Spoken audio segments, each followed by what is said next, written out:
Weekly Recap. Coming up, 2019 general elections will cost $793 million. APC senators vows to stand against Buhari's request to fund election. Federal government announces rebirth of national carrier Nigerian Air. Akufo-Addo joins other world leaders to eulogize Nelson Mandela. Djibouti asks UN help to end border dispute with Eritrea. Cameroon's Anglophone crisis hits palm oil cocoa production. Details of all the stories and more coming up.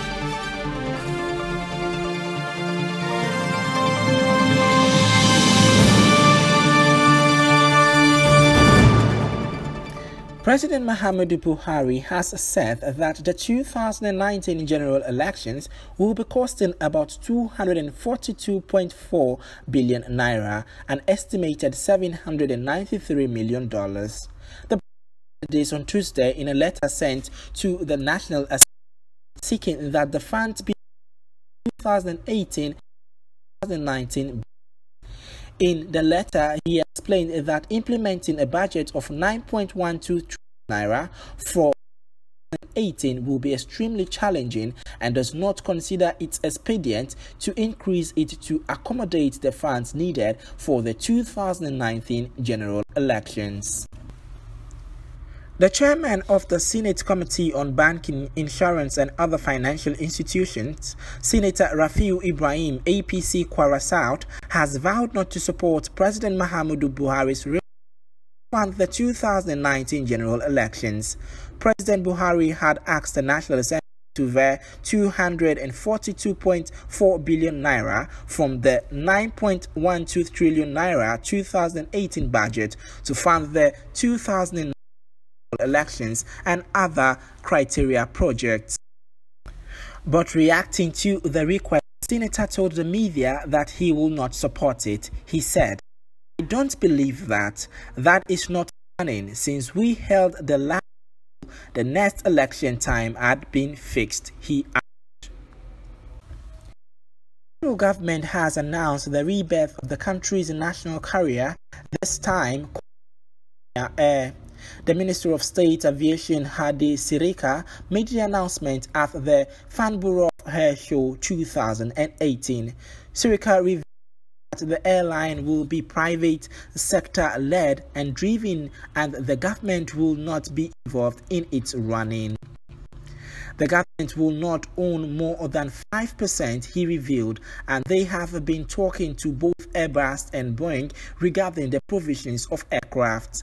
He also revealed that operations will begin in 2018, according to the federal government, Sirika said. Ghana's President Nana Akufo-Addo joined other world leaders to eulogize Nelson Mandela, the first black president of Africa.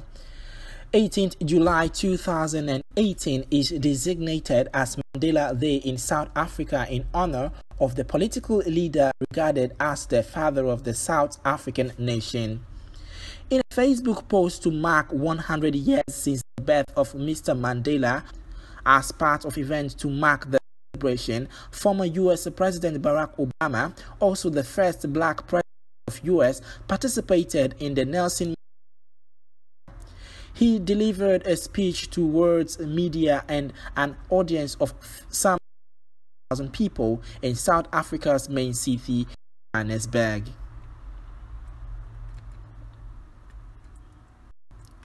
Djibouti is asking Secretary General Antonio Guterres to help peacefully resolve a border dispute with Eritrea following the recent end of that year border dispute with Eritrea.